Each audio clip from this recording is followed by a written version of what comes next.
E o Vasco da Gama de Fernando Diniz conseguiu uma impressionante vitória, batendo o Santos do então treinador Kleber Xavier por 6-0 no Morumbi. Mas e aí, o que será que aconteceu dentro de campo? Será que foi aquela famosa tragédia anunciada, interação tática muito vantajosa aí para a equipe do Vasco? O que será que aconteceu para que a história dessa partida terminasse com um placar tão expressivo? E uma primeira pergunta que eu já te faço é: o que será que a gente pode esperar então de uma partida onde a gente tem um time que ataca muito bem um cenário e outro time que se defende muito mal nesse mesmo cenário? Vou pegar aqui, Brasileirão 2025, vou filtrar aqui os tipos de gols marcados, apenas na situação aqui de ataque ao bloco recuado, vou pegar as jogadas de cruzamento. A gente vai perceber que o melhor time, o melhor ataque em cruzamentos, atacando blocos recuados, é justamente o Vasco da Gama, 8 gols marcados até essa rodada. E se a gente fizer um paralelo aqui com as melhores defesas, né? A melhor defesa é o Fluminense, olha que impressionante, apenas um gol sofrido nessa situação de jogo, nesse tipo de jogada. Vamos procurar aqui o Santos nessas defesas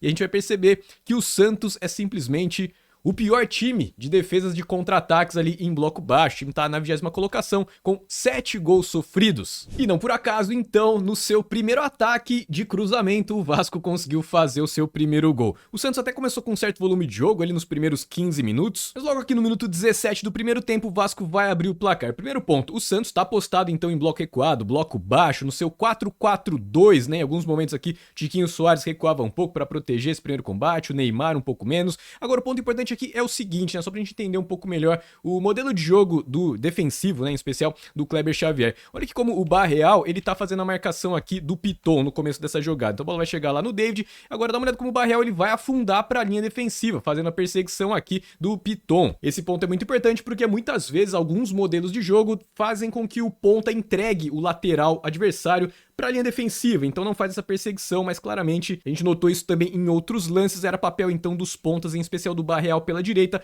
pegar ali as descidas do Piton. Continuando no play aqui no lance, a gente vai perceber que o Vasco em um primeiro momento não ataca, recua a posse de bola aqui, e agora dois pontos importantes. Primeiro, dá uma olhada como o Barreal de novo avançou ali, né, saltou para frente ali da linha defensiva para justamente fazer a marcação aqui do Piton, e uma movimentação que o Vasco utilizou bastante nessa partida, aliás, não só nessa partida, né, se você tem acompanhado aqui as análises que eu tenho feito do Vasco, você já sabe disso. O Paulo Henrique tem dois tipos de movimentações que a gente vai ver em detalhes aqui, porque as duas movimentações acabaram abrindo vários cenários interessantes aí pro Vasco. Uma delas, quando a jogada vinha pela esquerda, muitas vezes ele acabava se apresentando aqui mais por dentro, mais como um meio-campista, como um volante até, ele não ficava só simplesmente espetado lá na linha defensiva ou só passando em amplitude, né, passando aberto por fora do bloco de marcação adversário. Nesse lance aqui eu dou uma olhada como ele vai vir por dentro, né, se apresenta aqui pelo corredor central, e ele vai ser responsável então por ajudar o Vasco a manter a posse de bola, mas principalmente atrair a linha defensiva do Santos pra frente. Dá uma olhada então como o Guilherme, né, que tá fechando aqui o lado esquerdo, ele vai ficar mais cercando ali, né, não avança pra pressionar, não avança pra dar o bote. Isso acaba dando tempo, né, pra movimentação do Nuno Moreira, né, que aparece mais aberto aqui pela direita. Ó, a linha defensiva do Santos bem postada, mas já saiu, né, avançou um pouco mais, e lá na inversão da jogada, o desencaixe que acabou sendo determinante. Ó, o Barreal até tá olhando ali pro Lucas Piton,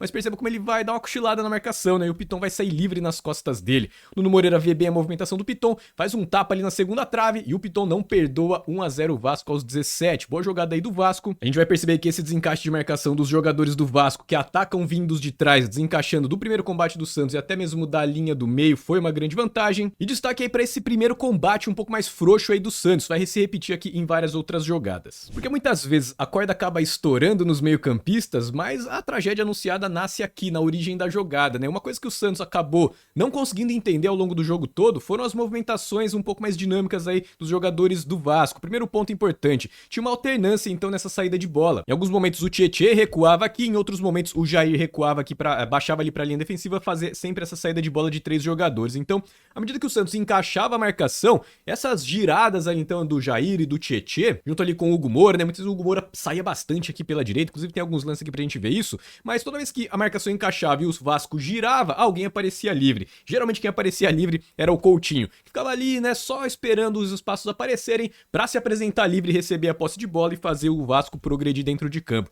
como é o caso aqui desse lance. Então, mais uma vez, né, passividade ali do primeiro combate do Santos, mas o posicionamento em si do Vasco gerava muita dúvida ali na marcação do Santos. O Santos de fato teve muita dificuldade para conseguir entender e manter uma marcação mais encaixada. Toda vez que alguém ficava marcado, sobrava jogador do Vasco livre, em especial pelo corredor central, né? Por conta então do Tiquinho Soares e muitas vezes do Neymar não voltarem ali para ajudar na marcação, ou até quando eles voltavam, não tinha tanta pegada de marcação assim, mas pensando na característica individual desses dois jogadores, já é um posicionamento, ou melhor, já é um comportamento esperado. Agora, um jogador que tem geralmente uma pegada de marcação um pouco maior, se doa mais na marcação, e nessa partida acabou não indo tão bem assim, muitas vezes ele acabava até ficando um pouco mais adiantado aqui, talvez até esperando um contra-ataque. Infelizmente a gente não vai saber o plano de jogo do Kleber Xavier para essa partida, mas era o Guilherme, né? Ele não fechava muito aqui, não fazia as perseguições aqui do Paulo Henrique, né? Que é um jogador que é muito importante aí para desafogar o jogo do Vasco aqui pela direita, mas basicamente então o que aconteceu foi que o Santos marcava com 7 jogadores, sendo que um deles aqui é o Barreal, né? Que fechava ali pelo lado direito, e esse desencaixe Piton-Barreal acontecia o tempo inteiro. Então, os dois volantes do Santos acabaram com uma missão muito difícil, porque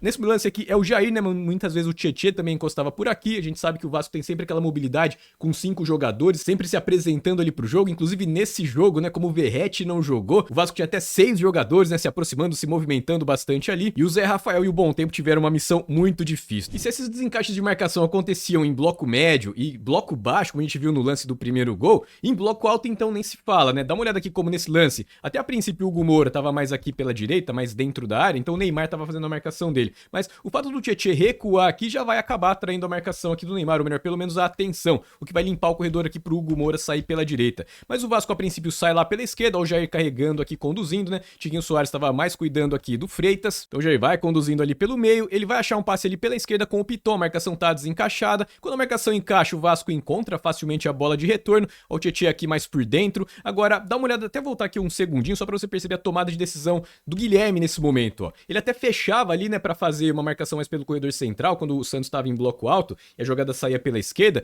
mas à medida que então que o Tietê se projeta livre, o Hugo Moura também se projeta livre, ó, o Neymar não tá marcando ninguém, dá uma olhada como o Guilherme vai avançar aqui pelo corredor central, pra pegar justamente aqui um possível passe no Tietê, que tá atraindo ali a marcação e até fazer a cobertura da bola aqui com o Jair, né? O Vasco muitas vezes recua com os dois volantes ali e libera os dois zagueiros pela direita. Não é de agora que o Diniz faz esse tipo de jogada, mas o fato do Neymar então não tá acompanhando nem pressionando a bola aqui com o Tietê, deixa o Hugo Moura completamente livre aqui pela direita. Aí o Jair vai achar essa inversão e agora corredor completamente livre ali pro Hugo Moura desafogar essa saída de bola do Vasco, bater essa pressão inicial do Santos, porque o Zé Rafael que tava marcando lá pelo corredor da direita é obrigado a se deslocar aqui em diagonal, então o Santos não tem muito o que fazer a não ser tentar recompor o bloco de marcação. E essa recomposição era sempre feita com apenas 7 jogadores, né? Como a gente já viu aqui, o time em bloco médio, bloco baixo, os 3 jogadores de frente, o Guilherme, Neymar e o Tiquinho Soares acabaram sendo uma grande vulnerabilidade, onde o Vasco conseguia criar facilmente superioridade numérica. Agora é importante deixar registrado aqui na análise que o Santos até teve então, né, como eu falei no começo, um volume de jogo aqui nos primeiros 15 minutos, o próprio Diniz admitiu isso lá na coletiva, né? Uma das perguntas foi: pô, Diniz, você dominou o jogo do começo ao fim? Ele falou: não, do começo ao fim não.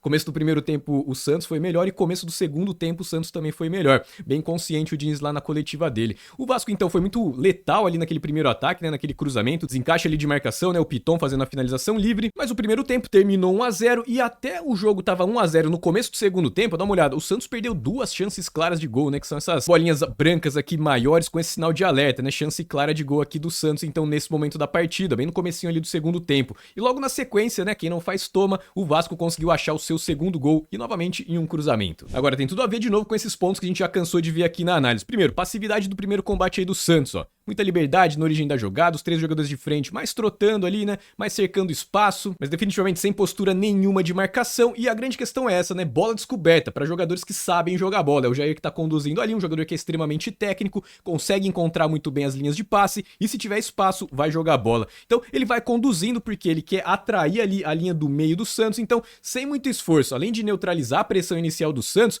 o Vasco conseguia atrair os volantes, né? Os meio-campistas e também aqui, por que não, o ponta-direita, né? Uma olhada como o Jair vai carregando, vai conduzindo ali a bola e com isso ele acaba atraindo 3 jogadores do Santos. Isso acaba sendo determinante porque se você olhar um pouco mais no detalhe nesse lance aqui, você vai perceber que existem 2 possibilidades de superioridade numérica em uma situação onde o Santos está com o bloco recuado por conta do posicionamento do Vasco. As vantagens aí, então dessas trocas de posições e dessas dúvidas que isso acaba gerando na marcação. Aqui pela direita a gente tem o Mike então com a sobrecarga aqui do Nuno Moreira e do Piton. Isso vai ser determinante para que o cruzamento saia com mais qualidade. velocidade, mas principalmente aqui no destino desse possível cruzamento que nasceria pela esquerda. O Luan Pérez, né, tem dois jogadores, Coutinho aqui se movimentando entre as linhas e o David vindo pra dentro, situação de 2 contra 1 aqui. Então, 2 contra 1 aqui pelo lado, 2 contra 1 pelo corredor central, isso vai acabar sendo determinante. A bola chega aqui no Nuno Moreira, agora a tabela de ultrapassagem simples, ou melhor, tapa ali no vazio pro Piton fazer a ultrapassagem, Mike já fica vendido. Agora o Luiz Felipe, que tava marcando o Tietê, fica aqui mais na dúvida, né, entre avançar aqui pra tentar cobrir o cruzamento ou fechar aqui dentro da área no destino do cruzamento.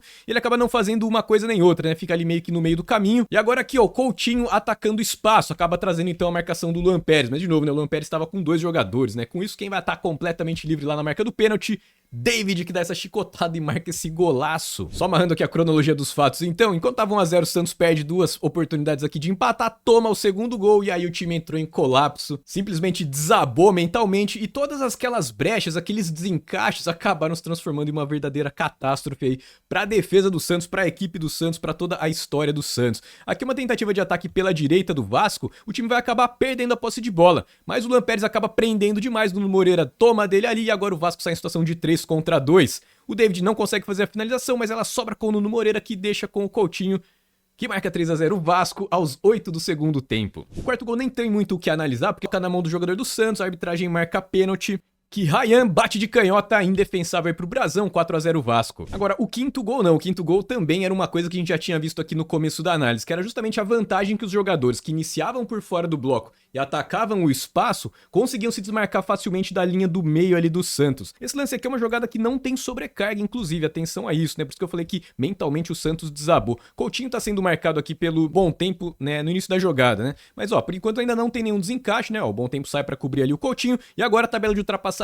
simples, né? O Coutinho dá um tapa ali pro Nuno Moreira, que vai encontrar aqui o David, ele já tá atacando aqui, né? Vai escapar aqui nas costas do Bom Tempo, vai sair lá na cara do Brasão e finaliza com muita frieza.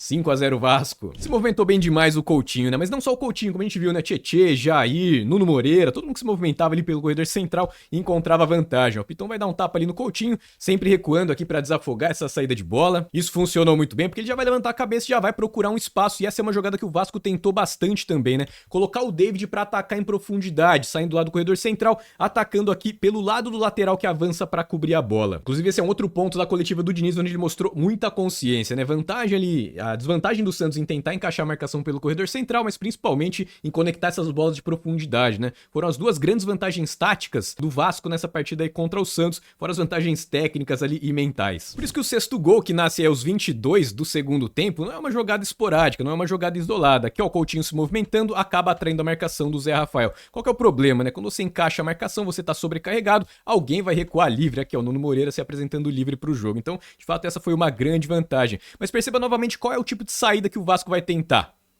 Tapa pro David correr em velocidade, ó. Ele vai ganhar de novo aqui do Luiz Felipe, chega primeiro na bola, levanta a cabeça, sustenta essa posse de bola, dá tempo do Vasco chegar dentro da área. Essa câmera não é muito boa, até pegar aqui o replay, mas existe um outro desencaixe de marcação. É justamente o Tietê aqui, né? Ele tá bem recuado, inclusive até à frente dos volantes ali do Santos, mas ele vai conseguir superar os dois na corrida, né? Inclusive lá dentro da área ele vai chegar na frente aqui do Zé Rafael. Vou até voltar aqui um segundinho, ó. O Tietê tá aqui, ó, já ganhando a velocidade do Zé Rafael também. E o David lê bem a jogada, ó, consegue conectar esse belo passe. Destaque aqui pro Paulo Henrique, aliás, importantíssimo. Olha onde o Paulo Henrique tá. Lembra das duas movimentações que eu falei que ele fazia bastante? Atacando pela direita, muitas vezes pra dar aquele tapa nas costas da defesa. O Vasco tentou bastante essa jogada, não resultou em gol, então eu vou deixar na manga aí pra outras análises, mas também vindo pra dentro, sobrecarregando a linha defensiva. Olha a importância do Paulo Henrique aqui atacando, né? Atraindo a marcação aqui pra limpar o caminho. Então, quando o Tietê avança aqui, invade, a linha defensiva tá aberta, tem tudo a ver com as movimentações sem a bola. Tietê então sai na cara do Brasão, imita o Coutinho, finaliza com muita categoria, 6 a 0 Vasco.